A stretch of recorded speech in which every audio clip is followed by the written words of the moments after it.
கூட்டங்கள்ல பேசையில எடப்பாடி பழனிசாமி அவர்கள் மீது விமர்சனங்கள் வந்து கடுமையா இருக்கும். இன்னைக்கு விமர்சனங்கள் இல்லை. அதுவும் இல்லாம அதிமுக தான் எங்க உயிர்நாடி இயக்கம், சில சட்டமுறை விமர்சனங்கள் கடுமையாக இருக்கின்ற நேரத்தில் கடுமையாக இருக்கும். இப்போ இதுக்கு தேவையில்லை. ஏன்னா எங்களுடைய நோக்கம் கட்சி இணையவழி. அதிமுக தொண்டர்கள் இன்றைக்கு 2 கோடி தொண்டர்கள் மனம் வெதும்பி போய் மிகப்பெரிய வருத்தத்தில் இருக்கிறார்கள். அவர்களோடு தமிழக மக்களும் வருத்தத்தில் இருக்கு. ஏன்னா இன்றைக்கு நடைபெற்று கொண்டிருக்கின்ற ஆட்சியினுடைய அவலங்கள் தீர்வதற்கு, துடைத்து எறிவதற்கு அனைத்து மக்களும் ஒருங்கிணைக்க வேண்டும், அதிமுக ஒருங்கிணைக்க வேண்டும்.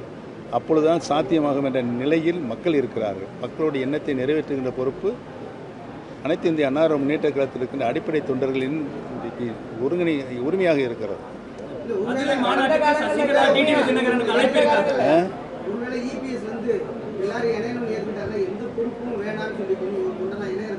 ஏற்கனவே நான் சொல்லிவிட்டேன். அனைத்து இந்திய அண்ணா முன்னேற்ற கழக இணைகின்ற நிலையில் நான் எந்த நிபந்தனையும் விதிப்பதாக இல்லை என்பதை சொல்லிவிட்டேன். மதுரை மாநாட்டிற்கு சசிகலா அவர்களுக்கும் டிடிவி தினகரனுக்கும் அழைப்பு இருக்கா?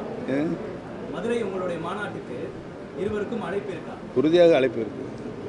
அவங்க எங்களுடைய அங்கம் தானே. அவங்க 2 நாட்களா சசிகலா அவர்களை சந்திக்கிறோம்னு சொல்லிட்டே இருந்தீங்க. ஆனா இன்னும் சந்திக்கல. நான் சந்திக்கலன்னு எப்படி நீங்க முடிவுக்கு வர்றீங்க? சந்திச்சிருக்கேன். நீ உடனே என்ன பேசுனீங்கன்னு கேட்பீங்க. அது சொல்ல முடியாது. உறுதியாக நேரடியாக சந்தித்து அழைப்பு.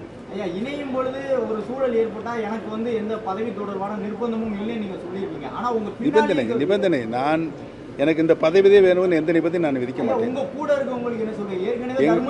எங்க கூட இருக்கிறவங்களுக்கு தகுதி அடிப்படையில் அத்தனை பொறுப்புகளையும் பதவிகளும் வாங்கி தருகின்ற பொறுப்பும் கடமையும் எனக்கு இருக்கிறது.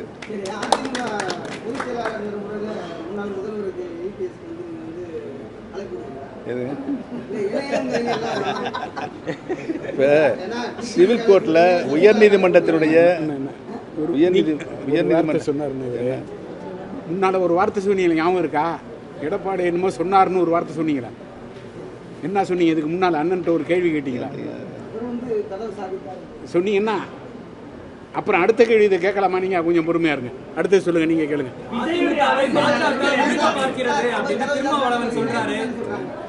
அதிமுகவை பாஜக முழுவதுமாக மலைப்பாம்பு போல விழுங்க பார்க்கிறது. அனைத்து அண்ணா திராவிட முன்னேற்ற கழகத்தினுடைய 50 ஆண்டு வரலாற்றை, வீர வரலாற்றை நீங்கள் பின்னால் திரும்பி பார்த்தீங்கன்னா எத்தனையோ முதலைகள் அதிமுக விழுங்க பார்த்துச்சு. அதெல்லாம் முடியலை. அதிமுக ஒரு தூய கட்சி, மக்கள் இயக்கம், மக்களுக்காக பாடுகின்ற இயக்கமாக தான் இன்றைக்கும் நடைபெற்று கொண்டு இருக்கு. விஜயுடைய அரசியல் நகர் இன்று வரை நன்றாகத்தானே போய்கொண்டிருக்கிறார். அவர் எதிர்காலத்தில் என்ன நிலையை ஜனநாயக முறைப்படி எடுக்கிறார் என்பதனை பார்த்து அவருக்கு எங்களுடைய தார்மீக ஆதரவு உண்டு. எதிர்காலத்தில் நல்லது நடக்கும்.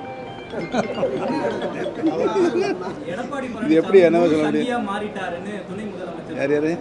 எடப்பாடி பழனிசாமி முழு சங்கியா இந்த பிரச்சாரத்தின் மூலமா மாறிட்டாரு அப்படின்னு துணை முதலமைச்சர் சொல்றாரு.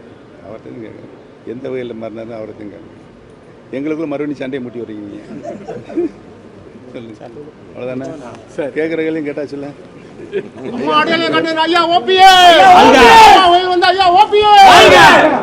பிளே ஸ்டோர் மற்றும் ஆப் ஸ்டோரில் இருந்து பாலிமர் செயலியை QR கோடு மூலம் பதிவிறக்கம் செய்யுங்கள்.